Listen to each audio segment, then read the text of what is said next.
So I just got this bottle in, pretty excited. I'm really digging the toasted from last year, especially that Jack. So can this one hold up? Only one way to find out. Let's go. Welcome back to Old Fashioned Ways. I'm Doc Martinez, and today I'm doing a review on this bad boy. It's Redwood Empire's new Pipe Dream Toasted Triple Finish. Ooh, I didn't even know it was triple finish. That makes me pretty excited. All right, so let's just get a glass out here, and we need to pop this bad boy open. All right, are we ready to hear that pop? Ooh, nice little pop. Ooh, look at that little smoke coming off the top there. I like it. Is that because it's toasted? All right, let's pour some out. Always love that sound. What we're gonna do is we're gonna put it to the side and talk a little bit about this bottle. All right, let's talk a little bit about this bottle. Now, as you notice, it is a little bit different. You can actually see that it's kind of usually it's beige, but you got kind of that redness to it. Pipe Dream Bourbon Whiskey Toasted Triple Finish. So that's the difference with this one.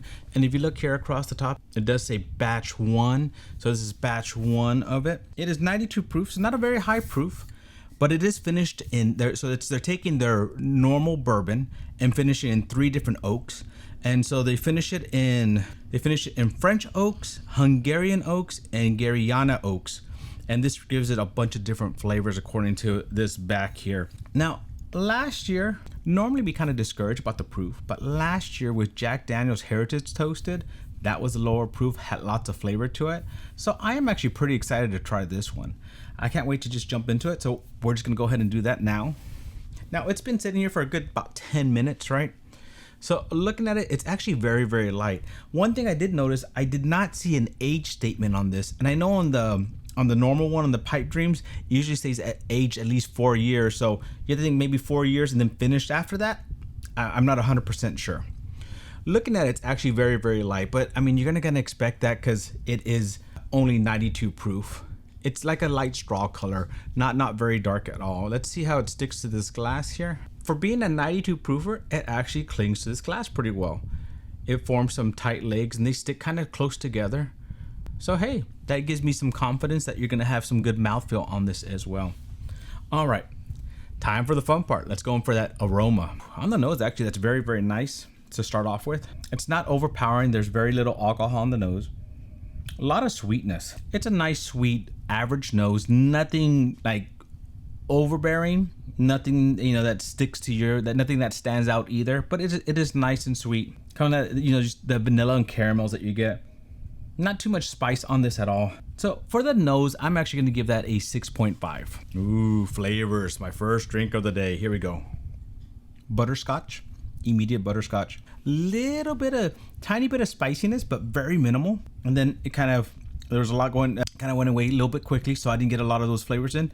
For initial flavors, there was actually more than it was on the nose. So I'm going to give that a 6.5 as well. Complexity. Let's go in for the complexity. Ooh, starting to get more of those flavors. Starting to get, you start with that.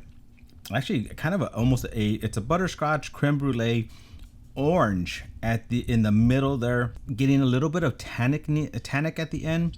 You do have some of those like baking spice, a little bit peppery kind of spice on there. Went through a lot for something being such a low proof. But all those finishes, they're blending together very nicely. I'm actually going to give that complexity. I'm going to give that a 7.8. Mouthfeel. How does this feel on the mouth? So on the mouthfeel, it coats the mid-tongue, a tiny bit of the roof, nothing on the tip, nothing in the back. It's nice. It's like kind of giving you a little high five, but not like a bro high five. Like it's like a little one, not very big. But for its proof, it's not bad. It hangs in there and has some decent viscosity in there, some decent viscosity, and not bad. I'm gonna give that a 7. Finish. Let's go in for that finish here. I like how the complexity on this goes through. I like that it has that butterscotch, the creme brulee, the orange, all those little flavors combining. And then at the end, there's a little bit of tannic. That spiciness kind of gone away, but you can still taste a little bit of those baking spices in there. But the finish does last a good for the proof, a 92 proof. The finish actually lasts a pretty good time. I'm liking that it just stays there. As I said, it's not very harsh on the mouth, but it's there and it stays there. And there's a nice strong hint. It's not weak. It's not like just hugging there and staying there, and a whole bunch of oil in the mouth, making my mouth drool. I'm getting a little bit of that drooling. I'm starting to salivate just a little bit, but not a lot. So for that finish, I'm gonna give that a 7.5. Would I buy again? So this bottle cost me $48. Not bad. I mean, $48 bottle. That's easily a $48 bottle easily. I was thinking in my head that I had paid $60 for it. I had to actually look it up before I started the video. And no, it's for what it is and the flavors on it, it's one of those that, you know, good way to start off a night. Start off with this kind of sipping on it. Nice light proof. Get some flavors on that tongue. Get that tongue starting to crave some more other whiskeys, you know, to try. So would I buy again at $48? Actually, I would. I'm gonna give that. Would I buy again? I'm gonna give that an 8. My total on this was 43.3 out of 60. For a $48 bottle, solid score. I like this pour. I think it's a beginning pour. I think if you're having some higher proof and you kind of jump to this, it won't hold up. But I think somebody who's just starting in whiskey, great bottle to grab for the price. I think for this price, it's actually a really good bottle to grab. Somebody who just, you know, wants a light pour, great bottle to grab. Somebody who, and the reason I keep saying that is there's a lot of nice complexity and flavors to this, but it's not gonna burn your throat either. Great starter whiskey. I'm enjoying it. I actually think I'm gonna do maybe a toasted, you know, battle. Get Jack this, and I have to think of a few other toasted that I might have to try with this.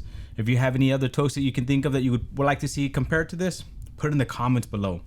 But overall, I like this pour. It's good. I'm happy I have a bottle, and I had to order this one and get it shipped to me.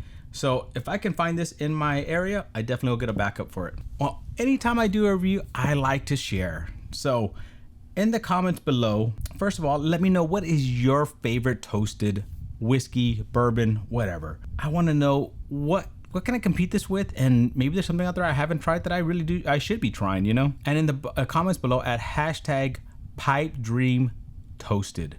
Pipe Dream Toasted. Well, my friends, thank you for joining me on another journey down my whiskey rabbit hole. To our next journey, my friends, cheers.